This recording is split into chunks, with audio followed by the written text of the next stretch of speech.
Bonjour, ici Chrysalie et aujourd'hui je vais partager avec vous 5 faits qu'on ne vous dit jamais sur l'Afrique dans mon nouveau concept Vérité cachée, donc Vérité cachée épisode 1. C'est parti.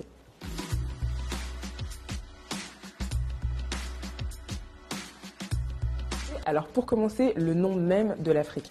Saviez-vous que le nom originel de l'Afrique est en réalité Alkebulan, qui signifie mer de l'humanité ou encore jardin d'Éden. C'est ainsi que les Maures, les Nubiens ou encore les Numidiens et même le peuple de Carthage appelaient l'Afrique. Cependant, à la chute de l'empire de Carthage en -149 avant Jésus-Christ, les Romains décidèrent de renommer Alkebulan l'Afrique. Et l'une des théories les plus crédibles est que cela provenait du nom de Leo Africanus, un explorateur européen.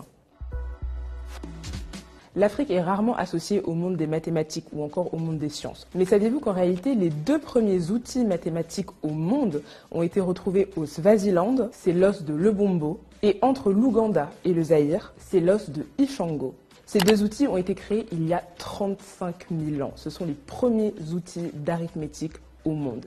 Et ils ont donc été trouvés et créés en Afrique. On sait tous que l'Afrique est le berceau de l'humanité, surtout depuis la découverte de Lucie en 1974 en Éthiopie. Mais saviez-vous qu'en réalité, c'est le berceau de la vie? L'Afrique est le seul continent sur la planète à réunir à lui tout seul 9 biomes, c'est-à-dire 9 écosystèmes, notamment les savanes, les mangroves, les forêts ou encore les prairies et les déserts. C'est également, bien évidemment, le continent le plus riche en matière de ressources naturelles. Pétrole, or, diamant, aluminium, gaz, graphite, sel, bois, charbon et encore tellement d'autres minerais. En parlant de minerais, parlons du cobalt. La plus grosse réserve de cobalt se trouve en République démocratique du Congo. On y trouve la moitié de la réserve mondiale de cobalt dans ce pays-là. Et savez-vous à quoi sert le cobalt ? À ceci, le cobalt est l'un des ingrédients majeurs des batteries rechargeables de nos téléphones portables. Donc sans cobalt, pas de téléphone. Merci l'Afrique et merci le Congo. On nous parle souvent de l'Afrique à partir de la colonisation, après la colonisation.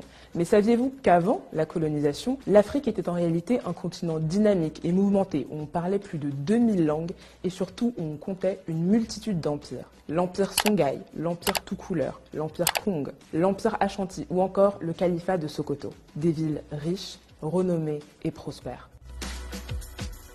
Et justement, en parlant de prospérité, saviez-vous que l'une, si ce n'est pas la première université au monde, a été créée au Mali? C'est l'université de Sankoré, à Tombouctou. Elle a été bâtie au XIVe siècle. Et figurez-vous que c'était une véritable capitale culturelle. Des multitudes de citadelles d'études, des centres d'apprentissage, des académies. On y enseignait des multitudes de matières, les arts, les sciences, la religion ou encore, bien évidemment, les mathématiques. Cette université, Tombouctou, le Mali, l'Afrique, a fortement contribué et participé au développement de l'humanité. Alors à tous ceux qui disent que l'homme africain n'est pas assez entré dans l'histoire. C'est que l'homme africain n'est pas assez entré dans l'histoire. Je n'ai qu'une chose à vous dire. En êtes-vous bien certain ?